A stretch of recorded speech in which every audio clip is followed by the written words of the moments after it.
Hello everyone, welcome to my channel again. Uh, I'm excited. Today we are going to start creating AWS tutorials. As previously I shared some tutorials on WordPress, which I will be continuing to do so. But now onwards I will start making AWS and other technologies videos also. So in a week we will have couple of videos with the different technologies. So I hope you guys will like and want to know about the updates. So kindly subscribe to my channel, like my videos if you like them, and click on the bell icon to get the updates. So let's get started with our first AWS series. In this, we will learn to create a new account on AWS and how to sign in, how to create our first EC2 instance. So I already have an account. I already signed up for AWS account like a few months back. So if you guys are new, just to let you know, you need a credit card or a debit card for verification purpose for creating your account on AWS console. So keep your debit card or credit card with you. It's for some payments purposes, but AWS wanted to attach it to your account initially. But there is a free tier which you can use like for an year. You can use most of the services. So let's go to our create an AWS account page. Here you can see this includes 12 month of free tier access for EC2, S3, RDS also, which is if you go to aws.amazon.com/free, you can see what are other services which are available in free tier and what are the limits of the free tier, that we will discuss later. So here you can use your email ID for registering your password.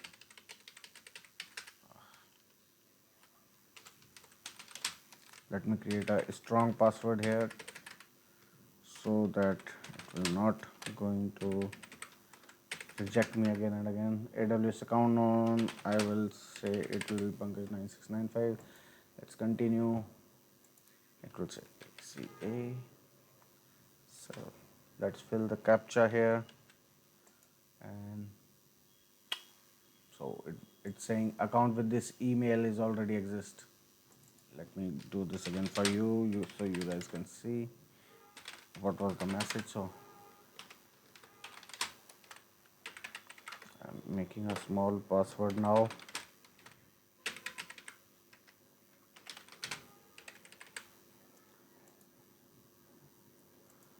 Fill in the captcha. So if you guys didn't have signed up before, so it will go through the, so here you can see account with this email already exist. So it will ask, it's not asking me to log in, sign in with the existing AWS account. Let me check if I can log in into my account again. Root user. So this is when you complete your sign up, this is the sign in screen.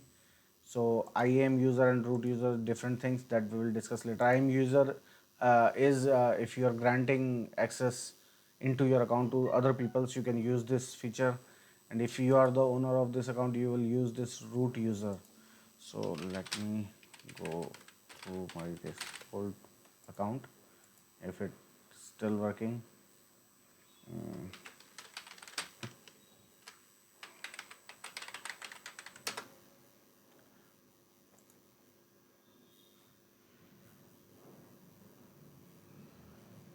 Yeah. So we are logged in into my AWS console. Here you can see in the left, on the left side, there is a menu which from where you can open all various services which are offered by Amazon, like CloudFront, Route 53, S3, EC2. Most of these basic services we are going to discuss, RDS. So, and from here you can see your account, organization, sign out, billing, dashboard, etc. And this is the an important thing that right now I'm in West region. Region is important it because your website speed depends on it, because from where data is downloading. Let's say your website targets Indian audience only, and but you are using this region, US West, then your data might take little more time than compared to if I switch it to Asia Mumbai. So let me switch it to Asia Mumbai, because I'm in India. I'm creating an, let's suppose I'm creating a website for Indian audience only. We can use auto load and other features, load balancing and other CDN features later. But for the initial purpose, I'm just saying that if you want to target some specific region, geographic locations, then use these location servers. For now, I'm using Mumbai. Let's create our first EC2 machine, launch a virtual machine. I'm Oh, okay. So, yes, uh, it will take 24 hours to fully activate your account once you sign up. So, now I will sign in from another account which is already active. I go to my account. Once you have completed your sign up. So, either you can go from sign in console, or you can go from my AWS management console. So,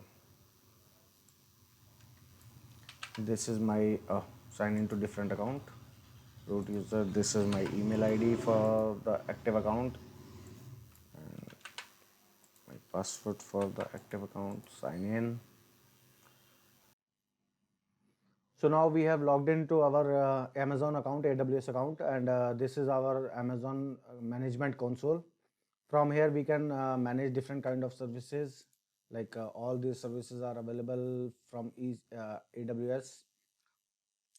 S3 storage, RDS database issue. So we'll start today with EC2 instance. EC2 is a server based on Linux, Windows, a virtual machine. Let's click here on launch a virtual machine. So there are different types of AMIs. Amazon machine images are available to install on these EC2 instances. So either you can go to Amazon Linux, Ubuntu, CentOS, SUS Linux, or other different type of LAMP stacks are available. Instead of lamps, there are Windows servers also available. But today I'm going to use a specific type of AMI for WordPress specifically only. So we'll go to AWS Marketplace and we'll search with the term WordPress.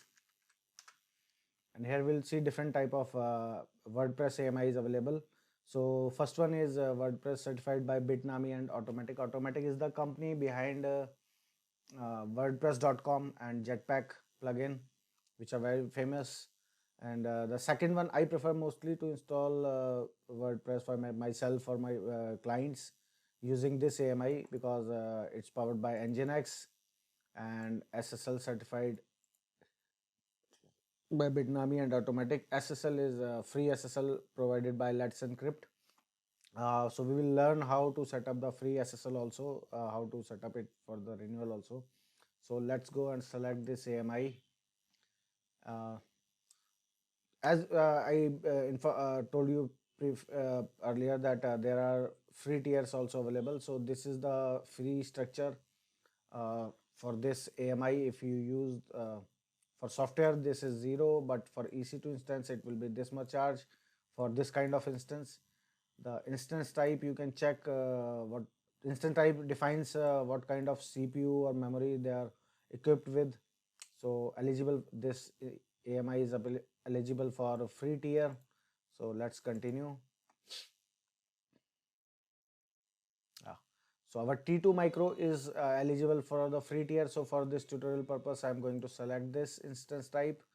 If you want to see virtual CPUs are 1 GB of memory is available, network performance is low to moderate. There are different type of instances are available like this, T2 2x large, two virtual CPUs are available, 32 GB of memory and moderate network performance. Based on your requirement, you can change it as per your requirement. But for this tutorial purpose, I'm going to use this T2 micro, and instead of review and launch, I am going to manually configure all the details. So number of instance I need one, and subnet settings, uh, shutdown behavior stop. I don't want it to terminate the instance because so that my data will be safe. It will only stop the instance, not terminate it from this my account. And that's it. Nothing I have to change from here. And next I will add storage. So at up to 80 GB general purpose SSDs comes under free tier, so I'm going to increase it to 80 GB, but it depends on you or your requirement, how much space or the volume for SSD you need. You can go with 10 GB, you can go up to any amount, but till 80 GB it comes under a free tier. So here I'm adding 80 GB, and now I'm adding tags to my server, because if there are so many servers in the account, I can see differentiate with these key values. So key, let's say its name is demo server. So next is configuring security groups. Security groups are the settings, like what data you want to and what ports you want to allow on this system. So if you see, there are three ports: SSH port on port range 22, HTTP on port 80, and HTTPS on 443. They are allowed data from 00, that is from around the world. Anyone can access these ports, and rest of the ports are hidden or restricted, you can say, restricted to access from anywhere else. If I want to add another port, I can click add rule. I can click SSH already. So let's say uh, okay, let me just any port, you can all TCP, or you can select it to my IP, so that I can all the TCP ports are available for my IP, my this IP. I can add the description. So let's say for SSH, I don't want the SSH access to be open to the world. I want it to available it for my this computer only. So myself, I kept this as a note. I delete this all TCP. So all these three ports are available right now. So let's review and launch. And this is the review. That's it. So let's launch this. Yes. So now the EC2 will give you a key pair to access this server from SSH, which we will learn in next few minutes. So let's create a new pair. Every time I suggest, if it's a new EC2 instance, create a new pair for your instance, and I'll name it demo YT YouTube. I will download this key pair. This how we will use this key pair to access our server, that we will learn in a couple of minutes. Let's launch our instance, and I'm going to save this key somewhere safe. Let's cut this and the web guru, and I will create a new folder to save my AWS tute, and this is the key. And let's see our EC2 instance. It's still initializing. So in the meantime, I will tell you how you can use this key. So you need to download Putty and PuttyGen. Putty is the software to access the servers using SSH command. So Putty, if you search on Google or Chrome, you will see this download Putty. You have to download this. It doesn't require any installation. You just keep this on your desktop, and PuttyGen. This is also required, so you can download this. So I have both of them installed. So I'm going to open Puttigen first. Puttigen is it creates the key from our raw key I downloaded from this PEM file. It will create a key which I will use to access my server on inputty. So load, and I'll go to D and my folder, the web guru, and AWS Tutes, and here I have to select all files. I'll see this file, open, then I will see a warning here, notice successful imported foreign key, and you need to use this save private key command to save it in putty's own format. So we will create save private key. Are you sure you want to save this key without a passphrase to protect it? Yes, because I don't want to type in a password again and again. So server key, I'll name it. It will be saved as a .ppk file. The previous file we downloaded is in a PEM file format. So this is ppk file, putty keygen format. Let's, and oh, I misspelled this. So server server key ppk. Let's see if our instance is done. Now launching view instance. So now I can see it's still initializing in south availability zone, and we can see these are all the details of our. Okay, one more thing, when we install our instances, uh, there is a public IP4 got generated, but AWS wants us strictly to use Elastic APIs with the EC2 instance. Otherwise, Elastic APIs are free to use. So let's go to Elastic API section and allocate Elastic IP address and Amazon pool of IP4 addresses. Allocate. Yes, it's we got a public allocated IP4 address here.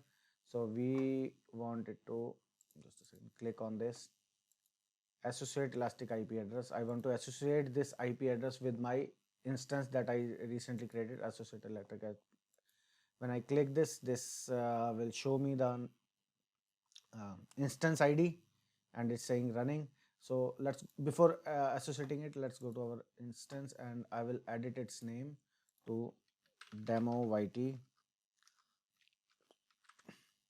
or you can say YT demo, in caps YT demo, save.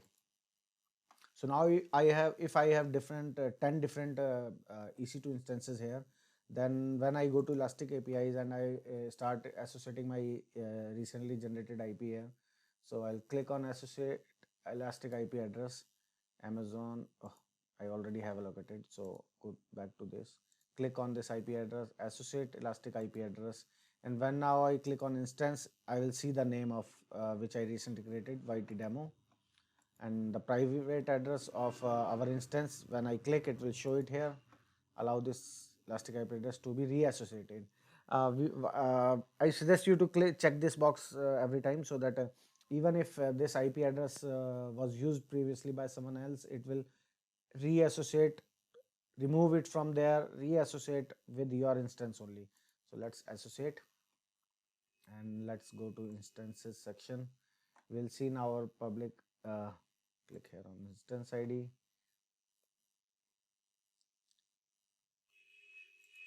and these are the security groups. So now our Elastic IP is associated with this. We can check this by let's click here.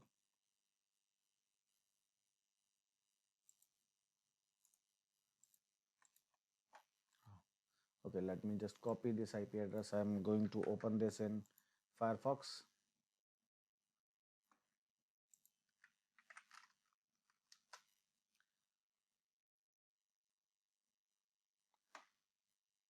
Also in yes, so you can see the WordPress is installed in this IP. Let's go to our so you can see the Bitnami banner here. You can and if I want to log in, but I don't know the username and password for this, so let's find out the username and password. How can we to find out the password? of our recently installed WordPress, we will go to EC2 running instances, and on our running instance, I'll right click and go to instance settings and get system log. In the system log, you'll see all the logs while installation that were generated. So here we will go to this section. So here you will get the password for the user that is by default generated by Bitnami WordPress AMI. So let me open my notepad to copy paste this. Okay, so here now I will use this to user, and this is the password. I'll use this credential to log into my recently created WordPress site. So let's try. Yes, so it's now we are inside there. So let's go to all users. And if you want to, you can edit this user's password, or you can create your register yourself as another user. So here I'm going to Pankaj 969. I'm going to a username, and I am registering myself as a new user with the admin rights, so that I don't have to remember that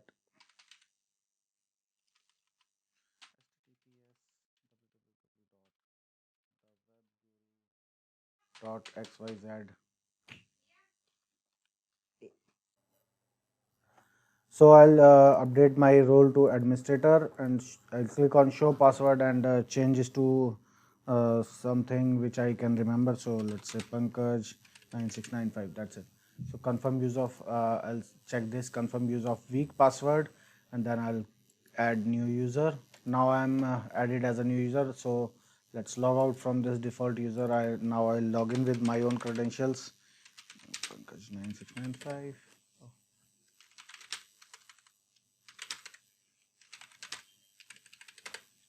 So now I logged in. I can go inside the users, and I can delete if I want to. I can delete this default user and attribute all content to Pankaj. That's it. Now I am the admin of this WordPress. Now we have WordPress installed on our EC2 instance in Asia Pacific Mumbai region. And there one more thing. If you can see this banner here, while you are logged in, even if you are logged in or not, you will still see this Bitnami banner here. And let's see in Chrome when I'm not logged in, still the Bitnami banner is here. If you click on this banner, you'll see different kind of instructions from Bitnami, and there is also how you can generate the SSL from Let's Encrypt, and how to disable this page. You can go to quick guide, and to run this all these commands, it's saying you can remove this banner by this command in your SSH. So in the next tutorial, we will start accessing our current web server using SSH, and we'll run different Linux commands to disable this banner, to generate our SSL for this system. And I'll also provide you a demo to point my domain to this IP, so that this website will run with a custom domain name. So I hope you guys like this video. So keep liking my videos, subscribe to my channel, like this video, and click on the bell icon to get the notifications of the upcoming videos. As I mentioned before, I am going to cover all the topics like AWS, mobile apps development, WordPress, which I am already doing, and digital marketing, Facebook ads, Google Analytics. Whatever I know, whatever I can help, whatever I've learned from my experiences, I'll share with you guys. So please subscribe to my channel, and yeah, we'll see you soon. Bye.